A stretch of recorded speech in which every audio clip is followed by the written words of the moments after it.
प्रदेश की सिंचाई मंत्री श्रुति चौधरी और राज्यसभा सांसद किरण चौधरी आज सिरसा के गांव तेजाखेड़ा स्थित पूर्व मुख्यमंत्री ओम प्रकाश चौटाला के फार्म हाउस पर शोक व्यक्त करने पहुंची। उन्होंने दिवंगत नेता को श्रद्धांजलि अर्पित की, साथ ही अभय सिंह चौटाला सहित अन्य परिजनों से बातचीत कर संवेदना जताई। पत्रकारों से वार्ता में सिंचाई मंत्री श्रुति चौधरी ने कहा कि प्रदेश सरकार की सोच समान विकास की है। सिंचाई पानी के मामले में किसी के साथ कोई भेदभाव नहीं होगा, समान रूप से किसानों को सिंचाई पानी मिलेगा। उन्होंने एक सवाल के जवाब में कांग्रेस और उनके नेताओं पर कटाक्ष किया।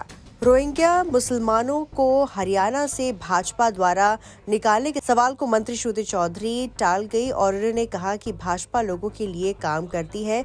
भाजपा सरकार ने प्रदेश में बिना पर्ची और बिना खर्ची के 24,000 युवाओं को नौकरियां दी है। कांग्रेस द्वारा हरियाणा में गलती से तीसरी बार भाजपा की सरकार बनने के सवाल पर मंत्री श्रुति ने कहा कि गलती से सरकार नहीं बनी है, लोगों ने जन समर्थन दिया है, कांग्रेस के पास अब कुछ नहीं बचा है।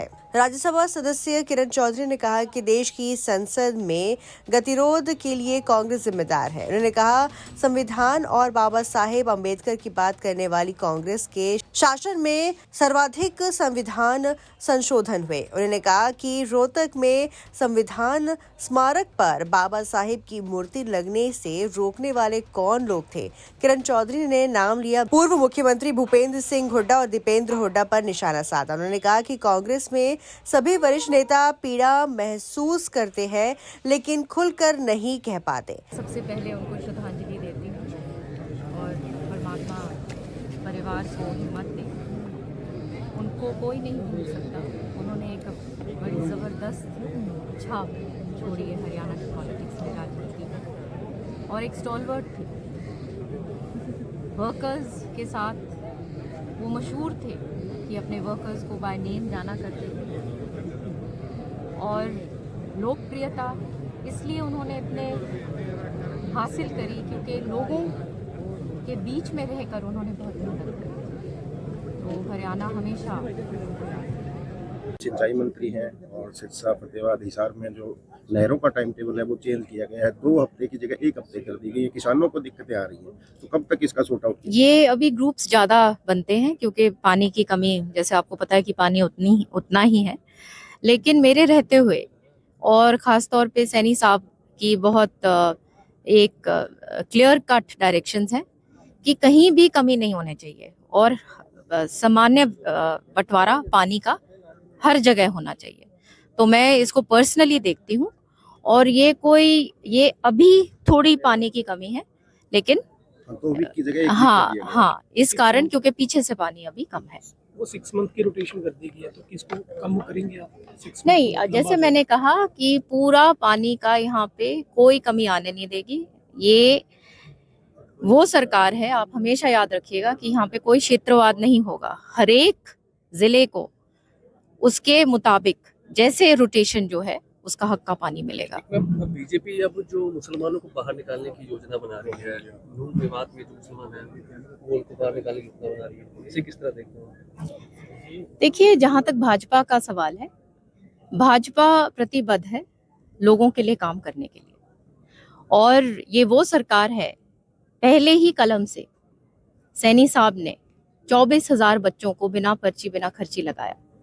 तो ये तो वो सरकार है जो लगी हुई है हमेशा लोगों के लिए काम करने के लिए।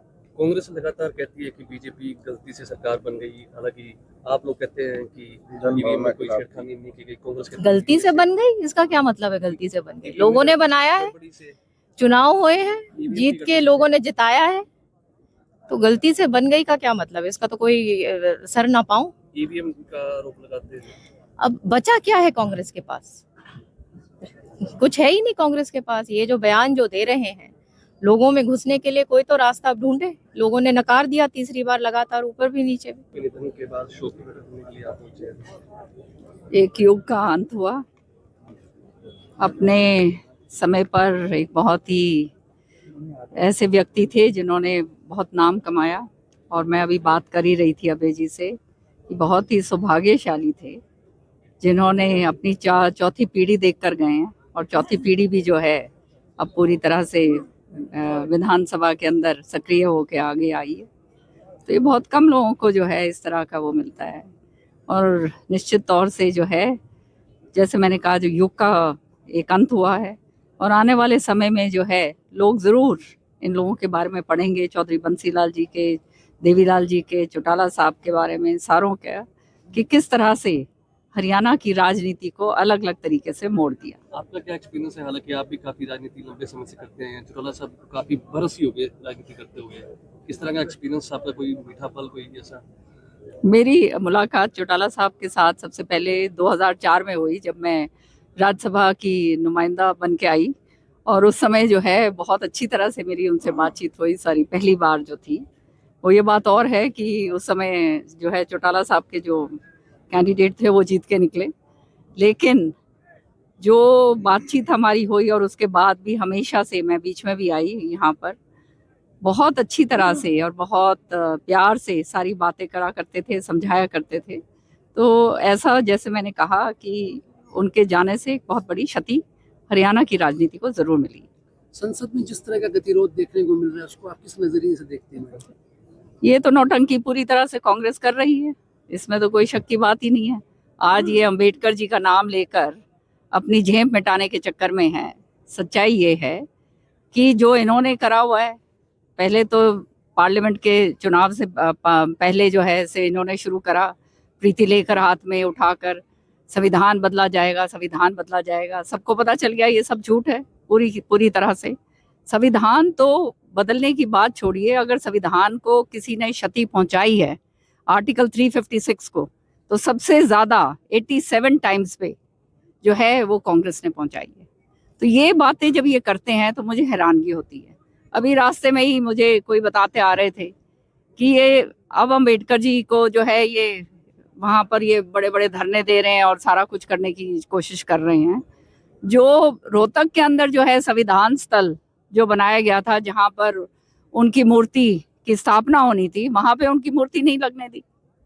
तो अब जो है ये चाहे कुछ भी कर लें, पूरी तरह से जनता ने इनको नकार दिया। चौटाला साहब के निधन का अफसोस जाहिर करने के लिए आए हैं। कि मैं अपनी संवेदना व्यक्त करता हूँ चौधरी ओम प्रकाश चौटाला जी के दुखद निधन के ऊपर। और उनका जो काम है वो इतिहास के पन्नों में बहुत अच्छा उन्होंने कार्य हरियाणा को बढ़ाने के लिए किया।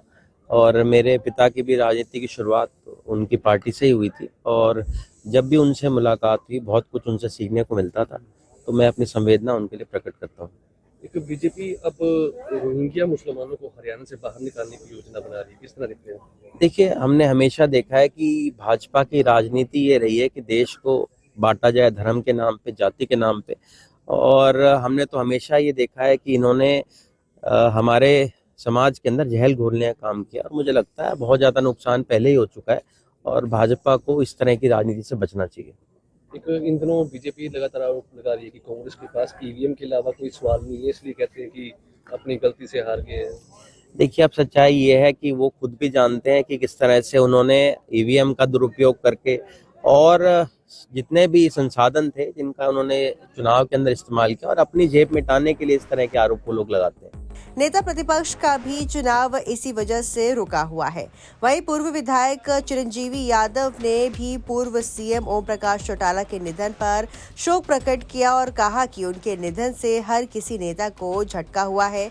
ओम प्रकाश चौटाला ने हरियाणा के लिए बहुत काम किया है। उन्होंने कहा कि मेरे पिता कैप्टन अजय यादव की राजनीति की शुरुआत उनकी पार्टी से हुई थी। जब भी ओम प्रकाश चौटाला से मुलाकात होती थी, उनसे काफी कुछ सीखने को मिलता था। रोहिंग्या मुसलमानों को हरियाणा से भाजपा द्वारा निकालने के सवाल पर चिरंजीवी यादव ने कहा कि भाजपा की हमेशा से ही आदत रही है कि भाजपा ने देश और प्रदेश को धर्म के नाम पर बांटने का प्रयास किया। भाजपा ने हमेशा समाज में जहर घोलने का काम किया है।